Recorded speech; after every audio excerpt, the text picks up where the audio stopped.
Hello बेटा, आज हम करेंगे रिवीजन सेकंड चैप्टर का साझेदारी फर्मों के खाते आधारभूत सिद्धांत। तो ये इसका हम रिवीजन इसलिए करें क्योंकि आपके अभी यूटी होंगे। ठीक है, तो यूटी के लिए तैयारी के लिए मैं आपका सेकंड चैप्टर रिवाइज करवा रही हूँ और इसको आपको कम्प्लीटली करना है। मैं कंप्लीट रिवाइज नहीं कर पाऊँगी, तो आपको इसके क्वेश्चंस खुद तैयार करने हैं। मैं आपको बता देती हूँ। तो सबसे पहले हमारे पास है साझेदारी फर्म की प्रकृति, नेचर ऑफ पार्टनरशिप फर्म, ये आपको करना है।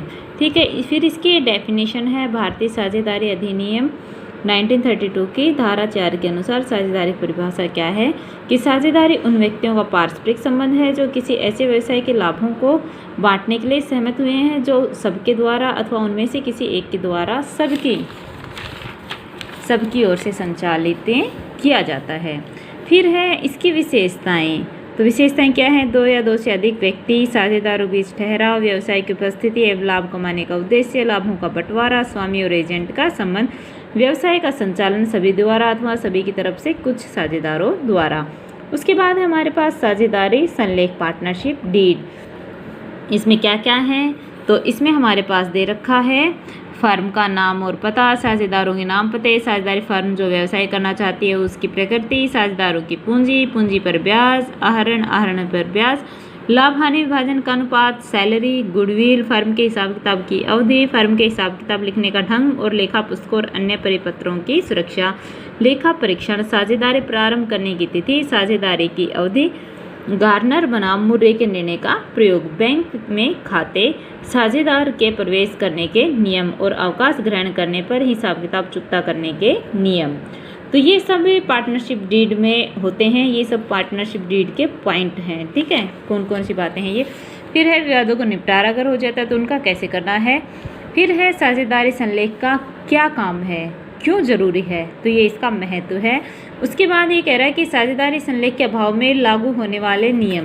भाई जब हम पार्टनरशिप डीड का यूज नहीं करते हैं तो उस समय कौन कौन से रूल लागू होंगे। तो पहला है लाभ हानि खाते का अनुपात, लाभ भाजन का अनुपात। तो भाई इसमें जब आपके पास पार्टनरशिप डीड नहीं है तो किसी ने 1 रुपये लगा रखा है, किसी ने 1 करोड़, ठीक है, सभी में क्या बराबर बटेगा। पूंजी पर ब्याज, कोई ब्याज नहीं देना पड़ेगा। आहरण पर ब्याज, कोई ब्याज नहीं मिलेगा। साझेदारों को कोई वेतन या कमीशन नहीं मिलेगा। ऋण पर ब्याज का भुगतान अवश्य करना पड़ेगा और वो भी किस रेट से? 6% की रेट से। नए साझेदारों के प्रवेश की कोई अधिकार नहीं होगा। फर्म के संचालन में सारे साझेदार हिस्सा ले सकेंगे। फर्म की पुस्तकों का निरीक्षण करना सबके लिए जरूरी है और सभी अपने पास उसकी एक फोटोकॉपी भी रख सकेंगे। फिर है साझेदार संबंधी लेन देन का लिखने के लिए हम क्या क्या तैयार करते हैं? Profit and loss appropriation account बनाएंगे और हमारे पास प्रॉफिट एंड लॉस अकाउंट तो हम बना ही लेंगे। Profit and loss appropriation account से स्टार्ट क्यों किया है हमने पार्टनरशिप? इसका ये रीजन है कि जब पार्टनरशिप होती है तो उसमें profit and loss appropriation account partner से रिलेटेड होता है, जबकि प्रॉफिट एंड लॉस अकाउंट होता है वो हमारा ऑफिस से रिलेटेड होता है।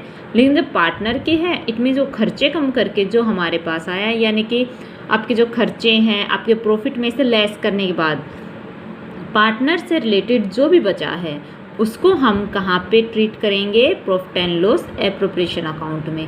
ठीक है, तो ये क्वेश्चंस आप खुद करोगे। उसके बाद है हमारे पास कुछ जर्नल एंट्रीज हैं कि कैपिटल पे इंटरेस्ट के लिए क्या एंट्री होगी और ड्राइंग पर इंटरेस्ट के लिए क्या एंट्री होगी और सैलरी या कमीशन देने पे क्या एंट्री होगी।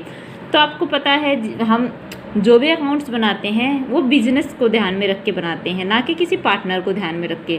बिजनेस में पैसा आ रहा है या बिजनेस में पैसा जा रहा है उसी के अकॉर्डिंग हम जर्नल एंट्री करते हैं।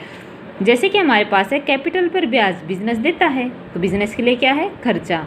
तो क्या हो जाएगा? Interest on capital account debit to partner capital account, क्योंकि किसको मिलेगा? वो पार्टनर को। ऐसे ही ड्राइंग पर ब्याज बिजनेस के लिए क्या है? इनकम, इसलिए क्या हो जाएगी? क्रेडिट। पार्टनर का अकाउंट डेबिट देने वाला और इनकम क्या हो गई? Credit to interest on drawing. ऐसे ही सैलरी और कमीशन दिया जाता है तो बिजनेस के लिए खर्चा है, इसलिए क्या होगा? Partner salary commission account debit to partner capital account. अब है हमारा पूंजी पर ब्याज। पूंजी पर ब्याज में इसने कह रखा है कि अगर हमारे पास कोई इन्फॉर्मेशन है, पार्टनरशिप डीड में है या हमने कुछ कह रखा है, तो ही हमें पूंजी पर यानी कैपिटल पर इंटरेस्ट मिलेगा, अदरवाइज नहीं मिलेगा। सेम एज ड्राइंग का है, लेकिन ड्राइंग में एक बात कही गई है कि अगर आपके पास ड्राइंग में इंटरेस्ट देने का तो कह रखा है, लेकिन आपके पास स्पष्ट तौर पे टाइम पीरियड नहीं दिया गया है, तो उस कंडीशन में आप क्या करोगे। जैसे कि कह रहा है कि किसी साझेदार ने 1 साल के दौरान 8,000 रुपये ड्राइंग के और इस पर 15% वार्षिक दर से ब्याज वसूल करना। अब इसने कहा कि साल के दौरान 8,000 रुपये लिए, साल के शुरू में लिए, आखिरी में लिए, कब लिए कुछ पता नहीं पता, यानी कि हमारे पास टाइम पीरियड ठीक से नहीं दिया गया। तो इस कंडीशन में हम क्या करेंगे, अमाउंट रेट मल्टीप्लाई बाय 6/12 किसका निकालेंगे हम, 6 महीने का। जब हमारे पास टाइम पीरियड की एग्जैक्ट इन्फॉर्मेशन नहीं होती तो हम क्या करेंगे, 6 महीने का ही इंटरेस्ट निकालेंगे। फिर है पार्टनर्स का कैपिटल अकाउंट। तो हमारे पास 2 अकाउंट होते हैं, फिक्स कैपिटल और फ्लक्चुएशन। फिक्स में हमारे पास करंट अकाउंट अलग होता है और कैपिटल अकाउंट अलग होता है, जबकि फ्लक्चुएशन में हमारे पास दोनों एक में ही इकट्ठा हो जाते हैं।